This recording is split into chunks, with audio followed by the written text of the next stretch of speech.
welcome to our very first session of Kibana in Action. I'm Jessica, I am the growth manager at Hyperflex, and I will be your host today along with our speaker Sarvagya. Today is the very first episode of this new session that we are hosting. Is going to be a monthly webinar series, and each month we'll bring you hands-on sessions of using Elastic and specifically Kibana and how they can be used in real situations in real industries. Today's industry focus is the travel industry. So today we're going to be talking about that, but all the upcoming sessions and episodes are going to be targeting some industry or another. So you will definitely relate to everything that's going to be here. So let's talk a little bit more about Hyperflex. At Hyperflex, we take your Elastic setups, make them faster, more reliable, and even cheaper. So no wasted spend, no messy bottlenecks.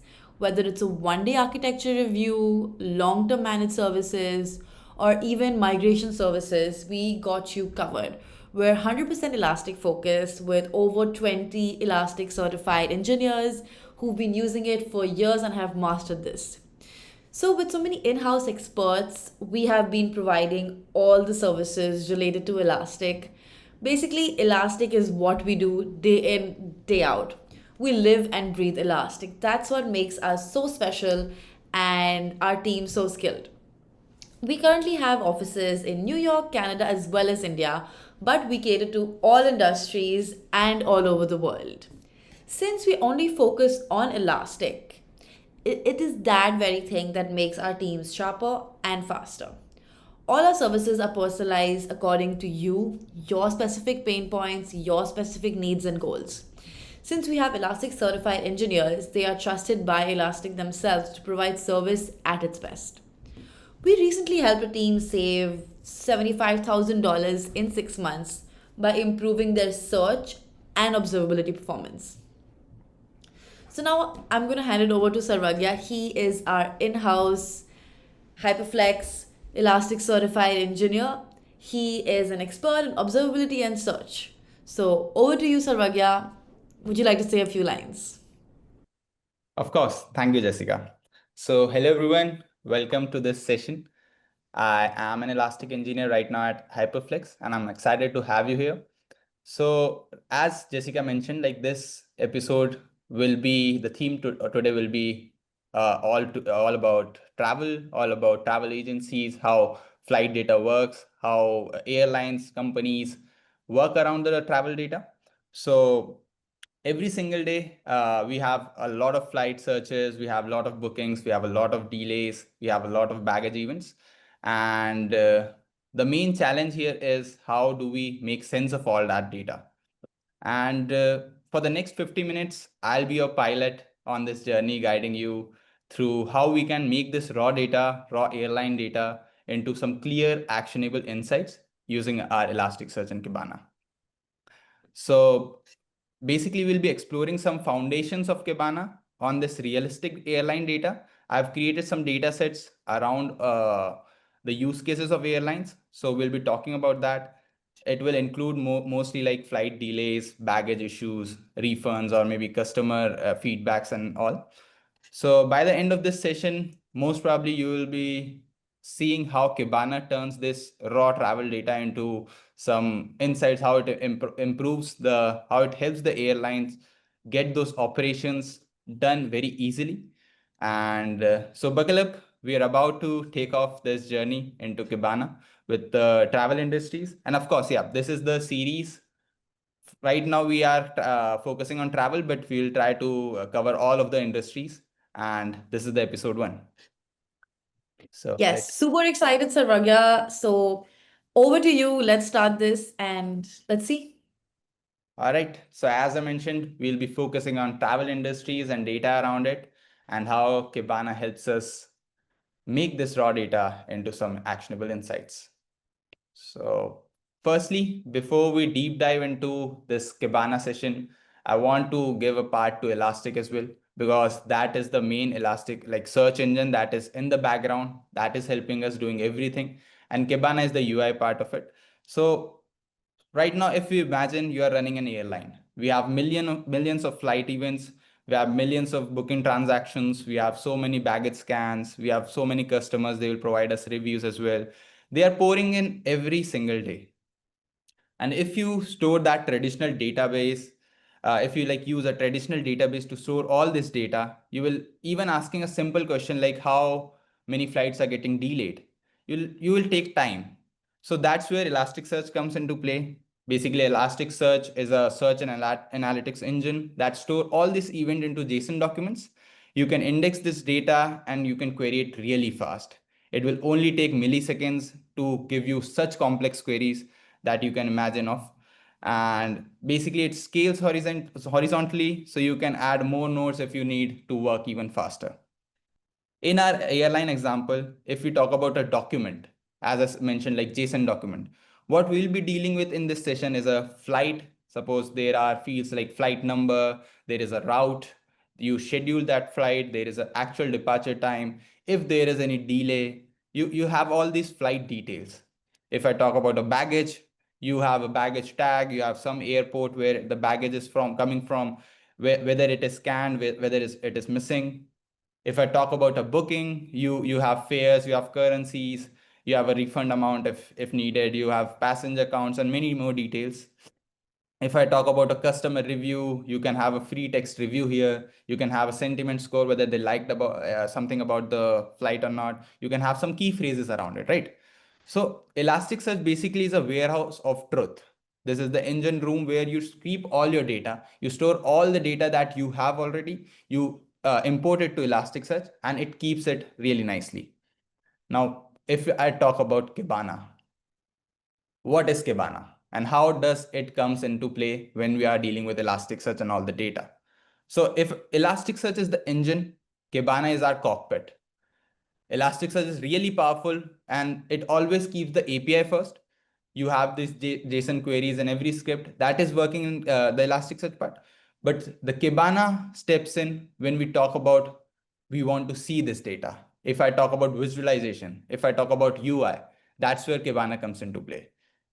A normal user will not deal with the background stuff. It will only like he or she will only work on the main UI of it, how we are building the dashboard, how we are seeing this data, how we are exploring this data, how we are analyzing this data, right? So that's where Kibana comes into play. So I'll say quickly the one-liner difference between Elasticsearch and Kibana is that Elasticsearch is the storage, it is the database. It all the API comes to the Elasticsearch. But when we actually want to use that data, when we actually want to see that data, that's where we use Kibana. It is the first UI of the scene. It is the front end. And you see all the insights here only. So without each other, both of them goes like hand in hand. Without any one of them, you cannot use the data properly, of course. Now, let me also show you. So I have created an instance of Elasticsearch just with our airline data, and I have the Kibana ready as well. So this is the main UI of Kibana where we'll be dealing with all the data. And for this session, I'll be working on how you can see your data, how you can basically after importing, I'll give a separate session for how we import the data, because there are multiple steps of importing it.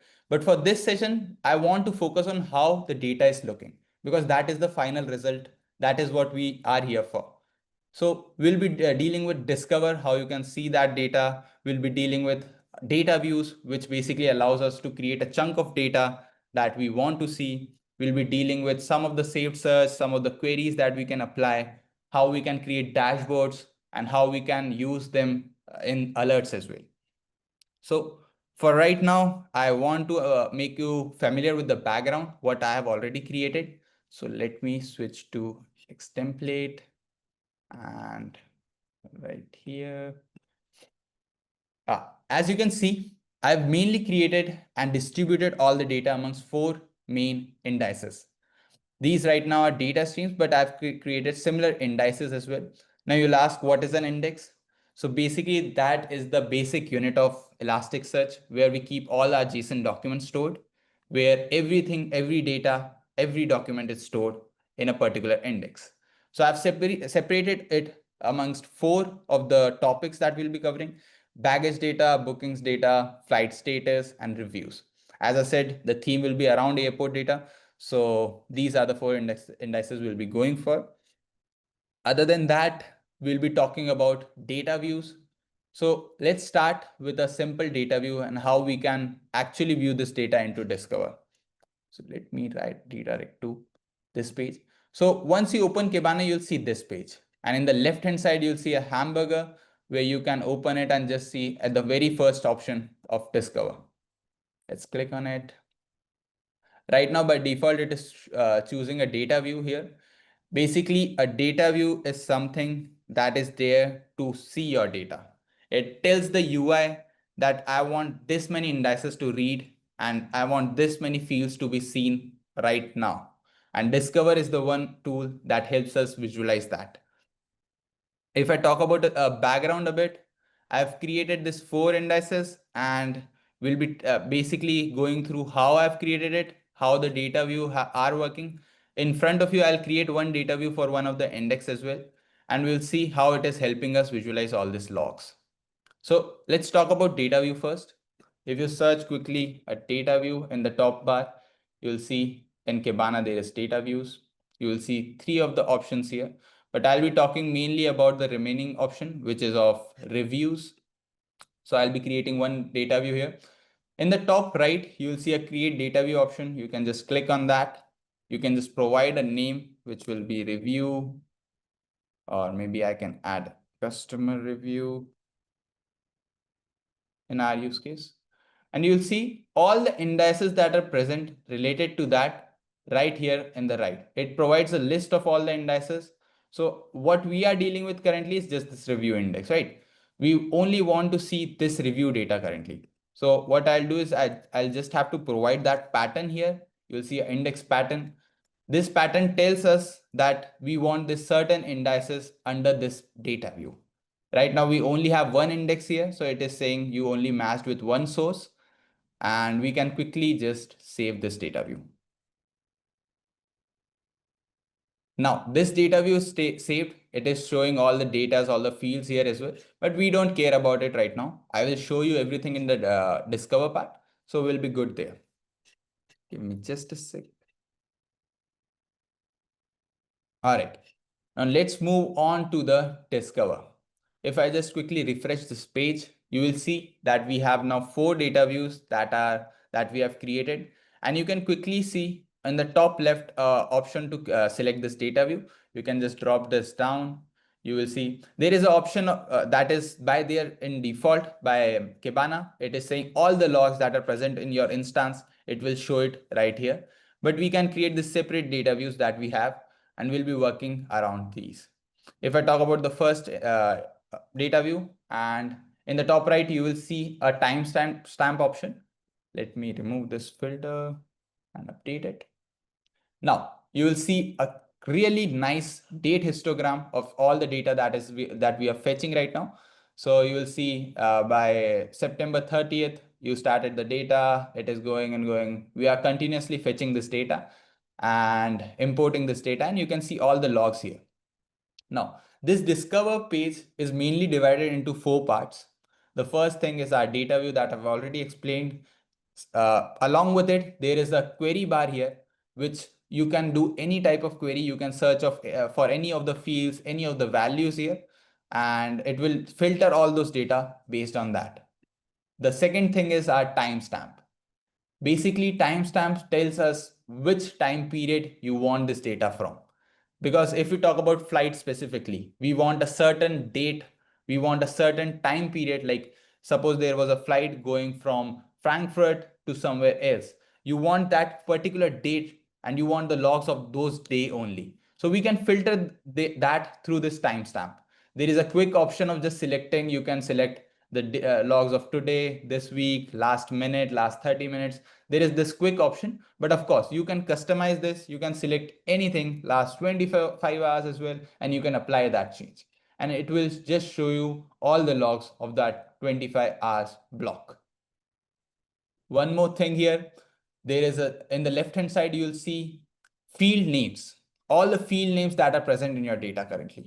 It will show you number of fields. Right now I've imported, like this one is for baggage events. So you can see we have like airline code, airport name, you have baggage events, you have baggage tag, flight number, flight route, destination, origin, and a route key. If you just click on any of the field names, if it will provide you all of the common values that it has.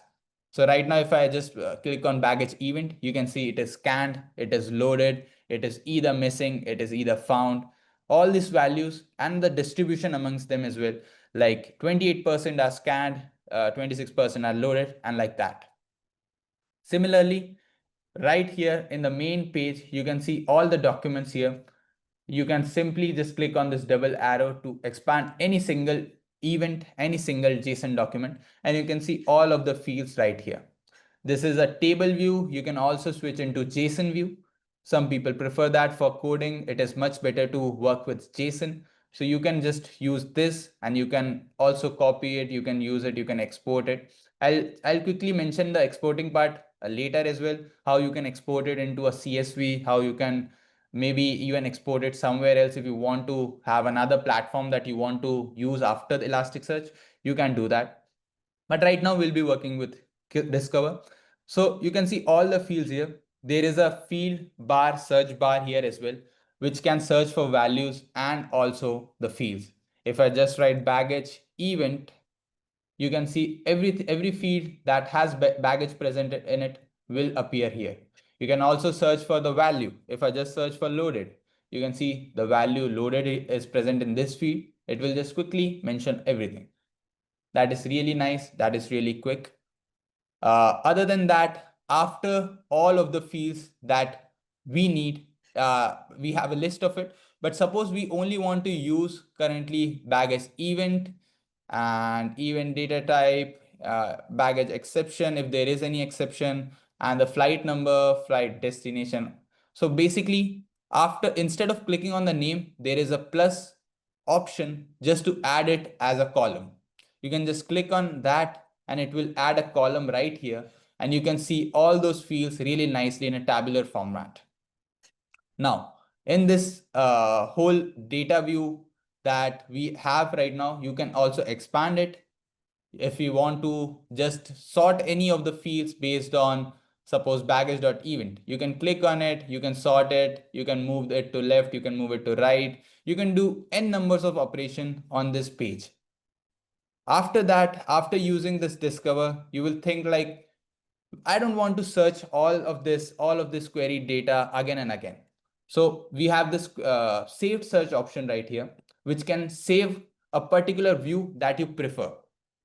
You can just quickly click on save and just give it a title, suppose test, save, and just save it. After this, it will just save that search and you can quickly open it just by clicking on this option right here of open Discover, and you'll see our test save right here. If you click on it, it will redirect you to the same page with all the fields, however you sorted it, however you used it, right? Other than that, there is also one more option of KQL, which is our Kibana query language. It is a separate language that we are using just for query. It is very like easy, very simple. Even a user that is not familiar with it can get an idea of what we are doing. I'll quickly give you some examples of what we can search for that is there for a real use case. Suppose you are airline industries and you want to see the status of all the flights, right? So let me just quickly redirect the data view first to flight status. Right. So you can see there are 4 data views right here, and every data view has a different field. Every data view has a different data. I've created it like that, like all the fields are different. This is flight related data. You can see flight when it is arrived, when it is departed. If there is a delay between them, you can see the common values. There is a 15-minute delays in 9% of the flight of the total data. So like that, you can do a lot of querying as well. So let me show you how we can quickly do a status of maybe on time. Yeah. So if I just want to see the flights that are on time, I don't want to deal with delayed flight. I can just quickly do a flight dot status, give a colon, this specifies a field name. You can see Kibana already gives us a drop down of all the values that are there. Like in the common values, I can just click on this and I can see there are these three values, how it is distributed. But right here also, it is saying like you can divide it amongst these three values. I'll just quickly select on time value and just update it. On the right hand side, you'll see this update green button, which you can just click on and it will filter all the data based on that. All right. Now let me remove all these selected fields right now.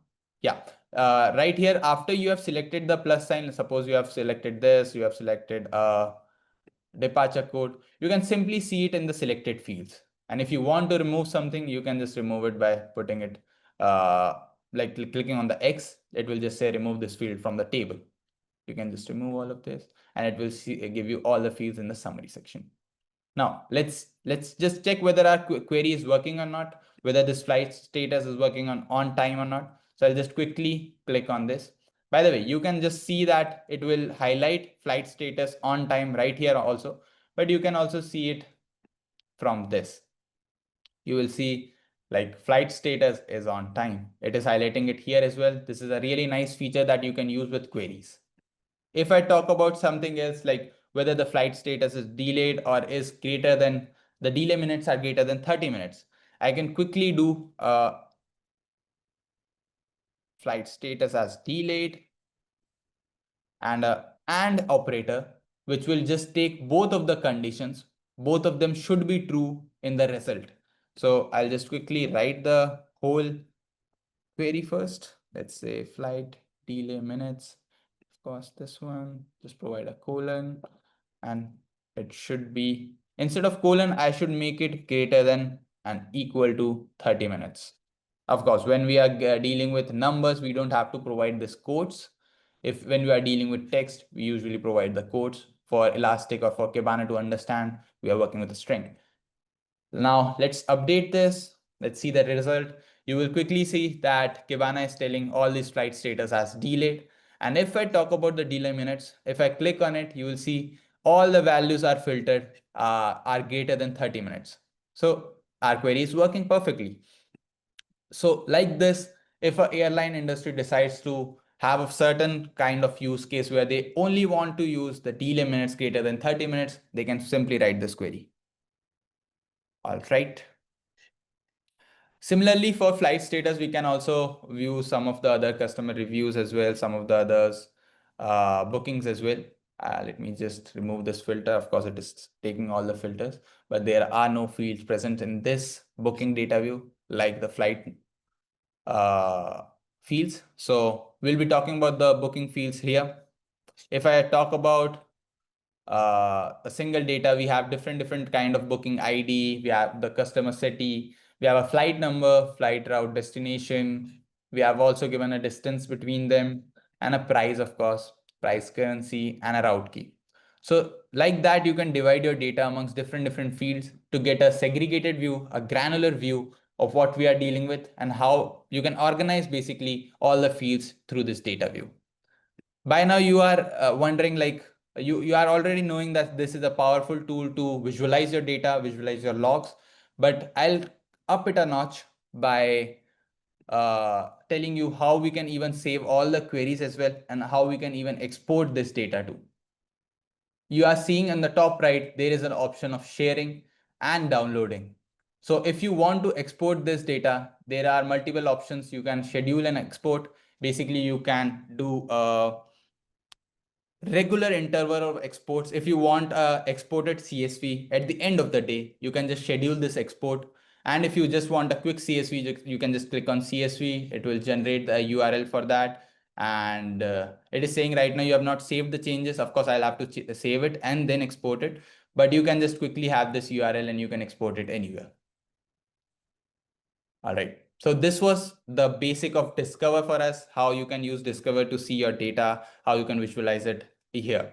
But there are more options available in Kibana for this, for specifically for visualization, specifically for creating saved search. If you just want a saved search that is telling us that delayed should be greater than 30 minutes, you'll just write that query here. You'll just save it Every day you come to Kibana and you just open that save search, you'll see the new recent data with the news timestamp as well. If you want to save the timestamp, you can do that too. Kibana offers you multiple options. Kibana offers, you can do anything, you can do multiple things here. So yeah, that was the basic of discover, data view, save searches, and how it is working in the background. Let's take a quick recap before we deep dive into all the visualizations part, all the alerts part, and all the, you can even create machine learning jobs here that can provide you anomaly detection. So if you have a data set where you know there could be anomaly even after 30 minutes, Kibana will find that for you. Kibana will give you an alert prior to even that anomaly happening. So you can just get an alert and you can change the course of the time based on that. Okay, let's take a quick recap of what we are dealing with and how Discover and Data View helps us create this data. So if I talk about Elasticsearch, it stores a high volume of data into JSON. You already know it is the backend of it. But if I talk about Kibana, it is there for exploring and visualization. If I talk about data views, they are there to map your data, to create a boundary amongst your data that I just want to see this data. As you know, I have divided it amongst baggage data, customer reviews and all. So I just wanted to see that data right now. So that's why I've created that data view. If I talk about Discover, it basically shows you all the raw events. You can time filter that, you can search on the columns, you can do any kind of sorting as well. And if I talk about KQL, which is our Kibana query language, it asks precise questions about readable syntax. Suppose we wanted that status to be on time, we just use that query and it will provide that data. If I talk about safe searches, it is really useful to get repeated results. You don't have to search again and again. You just save it. It provides that reusability. Now, let's move on to some of the high level overview of some of the advanced topics of Kibana, which is visualization. Your dashboard is how you can create those, how you have those, and how you can visualize the data in a nice syntax. I'll show you through an example. So once you have your saved searches, the next step is to bring that live visually, right? You want some kind of dashboard to visualize all this data, because this is text form and you don't want to go again and again to just see all this data, and it is a little boring. So if you want to bring a life into that, we have another option that Kibana provides, which is of dashboards. So right here in the left hand side, you'll see that hamburger again. You can just click on that. Again, just right beside Discover, you'll see a dashboard option. Basically, imagine if we are building an airline and you want all the delays by route. You want a heat map of that. Like I want a map where I have all the locations where flights are getting delayed. You cannot visualize through this data, like all the locations. So we can just quickly go into dashboards. Right now, I've created a simple dashboard of just the status of the flight, which is there to just show you what exactly is missing. We have the total flights of 270. We have an on time flight percentage here, like 34% of flights are on time. We have a count of delays. We have a cancelled flights. We have a pie chart representing how many are cancelled, on time, and delayed. Similarly, if I talk about the delay, we have certain locations and you can just segregate it based on location, like top 10 values of route keys and how it is working with delay minutes. In a certain location, there is an average of delay minutes of 15 minutes. On certain location, there is less. So from the perspective of airlines, you can segregate it based on location. You will know, like for my flight from Delhi to Mumbai, there is an average delay of 15 minutes. So you can work on that. You have all the data, you can visualize that and you can work on it. You get the instruction out of it. So that's how these dashboards and visualizations are really powerful. I'll quickly show you how we can create a simple visualization and dashboard and what is the difference between both of them. So let me first talk about the difference first, because before deep diving into it, I need you to understand the meaning of the words.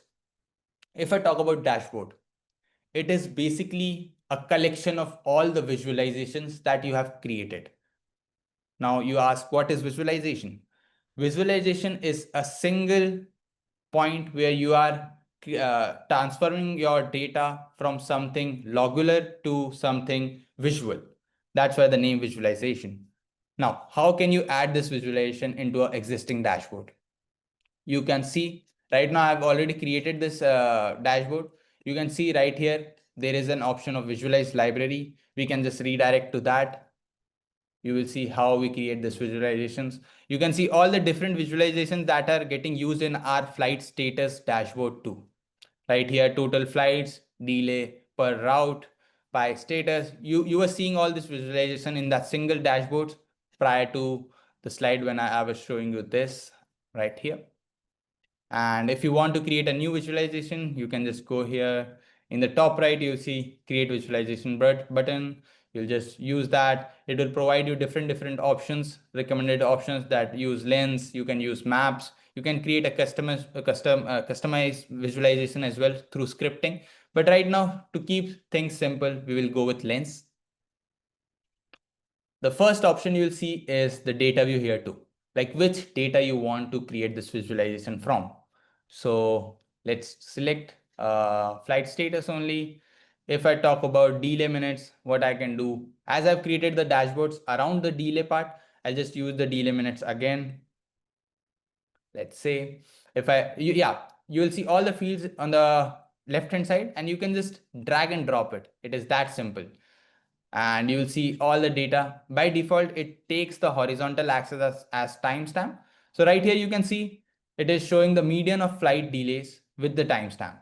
Right? On this date, we have the flight delay of 20 minutes. On this day, we have the flight minutes of 15 minutes, like that. If you want to change that, you will see on the very right hand side, you have multiple options of selecting which type of data you want to see. Like right now, I'm seeing bar type. Let's change that to line. You will see it in a line graph. Let's change that to area. You will get it in an area graph. You have multiple options right here. You can choose any of them, whichever one suits you, whichever one is speaking to you, you can select that one. Of course, after that, you can, instead of timestamp, select anything that you want in the horizontal axis and anything in the vertical axis too. Right now, if I want to change it from median to average, I can just select that and it will provide me the average value of the whole day, how many flights are delayed and how many delayed minutes are there in average of it. So like that, you can create a simple visualization and you can just save it. Same save button on the top right, you can just use that just to save it. You can just give it a name, delay minutes, and just save this one. Now, it is providing you multiple options of giving it a description. If you want to have a description like I'm saving it for this reason, I'm using it for this reason. So even if a new user comes and watch your dashboard, he or she will know like this is the particular purpose of this visualization. Now, another option here is to add in a separate dashboard or a existing dashboard. If you just select existing one, you can select our dashboard name. I can just quickly select flight status and I can just save it.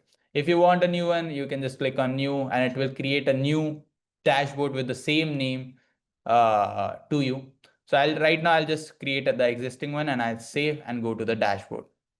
You can see I have just created a simple visualization and added it to our dashboards. And of course, this dashboard is now getting refreshed and saved. You can just quickly click on save and it will get saved.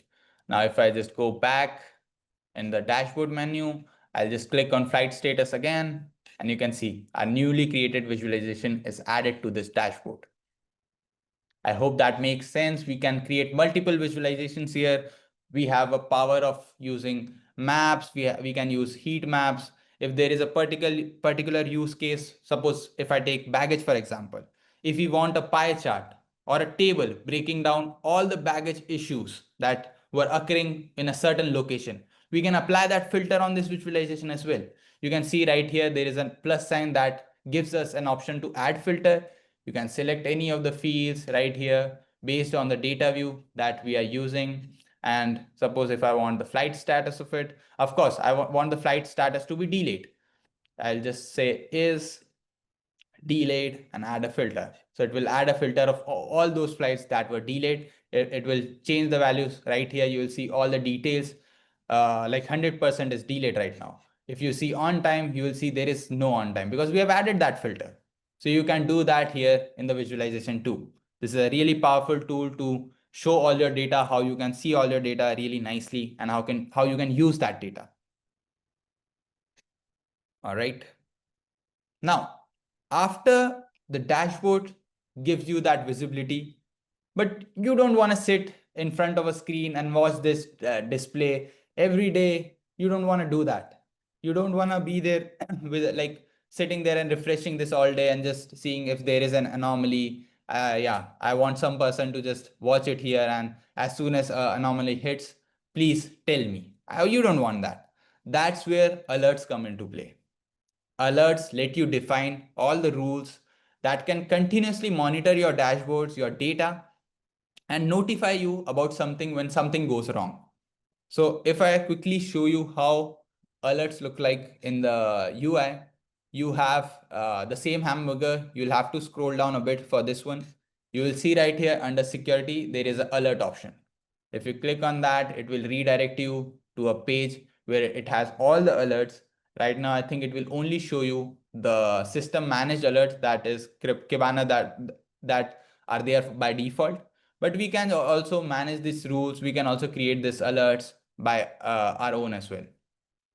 For this, I have a separate session that will be there to just deal with alerts, with machine learning jobs, and everything that can give you a notification for any action that is getting performed on your data.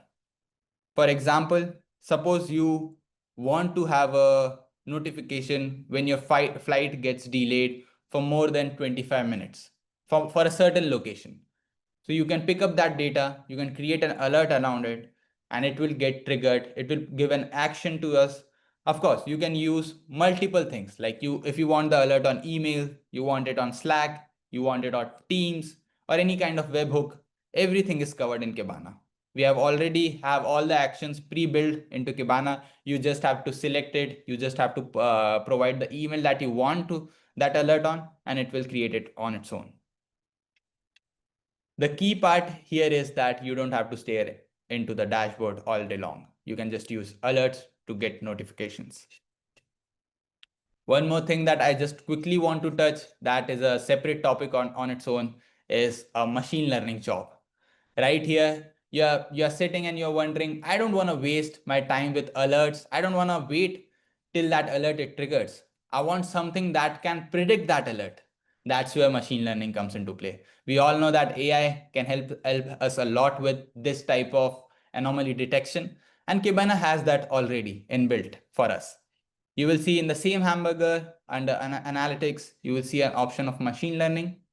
I'll quickly just touch it, but yeah, this is a separate topic. We'll be going in deep diving in each of these topics like alerts and machine learning separately in the next episodes. But right now, I just want you to get a gist of it, like how Elastic is helping us predicting all this detection, all this anomalies that we are getting, and you can just do that. Now, give me just a sec. I want to show you how we can create this job. Right here also, when we are creating an anomaly detection job, you have to select the data view. All these data views are universal in the whole Kibana. When you create one data view, you will get it under Discover, you will get it under machine learning jobs, you will get it under alerts, you will get it under dashboards, everywhere. Because that is the way to tell Kibana that this is the data set I want to work on. If I talk about flight status right now, you can just click on that. You'll get multiple options. We'll deep dive into each of the options in further episodes. Right now, I'll just select single metric option, which is just there to be applied on a single field. I'll just use full data, choose a single field right here. After next, you can just simply choose a single field, whichever field you want to use. I'll right now go with the delay minutes, as we were working on it earlier as well. You are familiar with it. We want to have a high mean or maybe a sum. No, not a sum. I think mean should be, or max should be the one that can give us the most info right here. So you can see it is taking all the values that were already present for this field. We can select a bucket span. I'll give you a gist of it. Like, we are creating this buckets for all the data and we want to predict what will happen. So how it is working, we'll deep dive into that. But right now, let's just see how it is working. You just have to give it a name, test machine learning job. Of course, you cannot give a space between them. So I'll just quickly do this and just add delay minutes. And next, it is validating it. If there is a problem with our model, if there is a problem with our time range, it will just give you a red cross here showing you that I'm not liking it. This is not the right field you have chosen. This is not the right limit you have given. So it will just give you a validation here, which is a really nice option again. And after it is validated, you'll just click on the next button. It will give you a summary of what it is doing. This is the job ID, this is the bucket span, everything else, whether it is using a dedicated index for it. We will deep dive into this. Just bear with me for a little while. I just wanted to show you how it will work, how we will see this. So let's say I'll do create job. It will take its sweet time because this is something really heavy. Machine learning, we already know we want a separate node for it. We want a capacity for it. Right now, I have not given any separate node for it. So for the next session, I'll do that. But you can get an idea right now that you can predict everything after machine learning, through machine learning, and you can predict all the anomalies and you can get those alerts prior to even them happening. So yeah, this was it for this session. I just wanted to get the gist of all the features that are there in Kibana and how you can use it, how you can perform different type of visualization, different type of filtering, querying. You can see your data nicely through Kibana. Thanks, Aragya, so much. It's been a truly insightful session. I have myself learned so much from this one session. And thank you so much to our audience as well for joining us on this webinar. It's been truly lovely having you here. Just a reminder, this is only the first episode of our new series, Kibana in Action. This again is going to be a monthly webinar series where we will be covering real life use cases from real industries, everything using Kibana and how that can solve for it. So we also ran meetups, podcasts, and as well as published blogs on our website. So if you are interested, you can check them out at hyperflex.co. For anybody else who would also be interested in hosting a webinar or joining us on a podcast, you can reach out to us at marketing@hyperflex.co. Like I said, this is just the first episode. I am thrilled to be a part of this and thrilled for all the upcoming episodes to learn more and see where that takes us. So stay tuned and do not forget to follow us on our social media because all the episodes will be posted there and we will be letting you know about the next upcoming episodes. So follow us on our social media. Stay tuned for episode 2. Thank you, Sarvagya, once again, and thank you, everyone. It's been a great session.